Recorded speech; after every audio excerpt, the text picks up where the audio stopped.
Hai សួស្តីអ្នកគ្នាខ្ញុំ SA ស្វាគមន៍មកកាន់ Channel របស់ខ្ញុំម្ដងទៀតហើយថ្ងៃនេះផងដែរគឺខ្ញុំនឹងលើកយករឿងមួយដែលខ្ញុំឲ្យឈ្មោះថាស្រមោះសេចក្តីចង់យំពីក្មេងស្រីម្នាក់ចង់កែច្រមុះ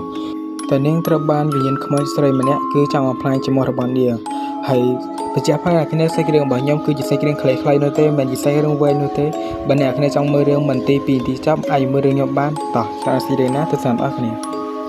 សេចក្តីចាប់ផ្ដើមបានដំបូងនេះយើងបានឃើញថាមានសិស្សស្រីម្នាក់គឺកំពុងតែអង្គុយមើលទៅកាន់នារីម្នាក់ដែលនាងផងដែរគឺបានកែសម្ផស្សហើយសិស្សស្រីម្នាក់ផងដែរគឺមានឈ្មោះថាមីជូហើយមីជូគឺចង់កែច្រមុះផងដែរ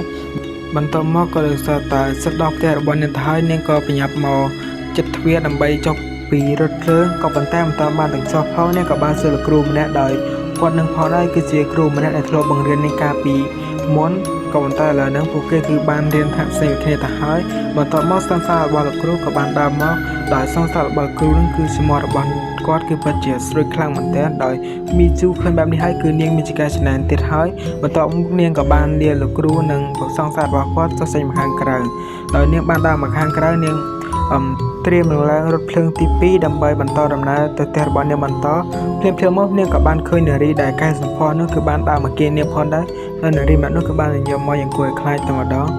មីស៊ូនាងក៏មានអារម្មណ៍ថាគួរឲ្យខ្លាចទៅកាន់នារីហ្នឹងផងដែរដោយសារតែយើងមើលទៅកាន់នាងគឺពិតជាគួរឲ្យខ្លាចខ្លាំងមែនទែនបន្ទាប់មកមីស៊ូនាងក៏បានមើលទៅកាន់ដៃរបស់នារីហ្នឹងគឺមានទឹកអ្វីមួយយ៉ាងដូចទៅស៊ីបអញ្ចឹងមីស៊ូនាងក៏បានដើរមកឆ្ងាយនារីម្នាក់ហ្នឹងក៏ចង់ដើរមកតាមផងដែរក៏ប៉ុន្តែពេលដែលមីស៊ូក៏លេចទៅគឺនាងមិនដើរមកទេតែបើមីស៊ូក៏លេចចេញគឺនាងគឺដើរមកមីស៊ូនាងក៏បានយកទូរស័ព្ទរបស់នាងដើម្បីថតទៅកាន់នារីហ្នឹងក៏ប៉ុន្តែថតគឺមិនឃើញនោះទេបើមកតិចគឺថាមកដល់គៀននាងបាត់ហើយមីស៊ូនាងក៏ចាប់ផ្ដើមរត់ដោយសារតែនាងរត់នឹងហើយគឺ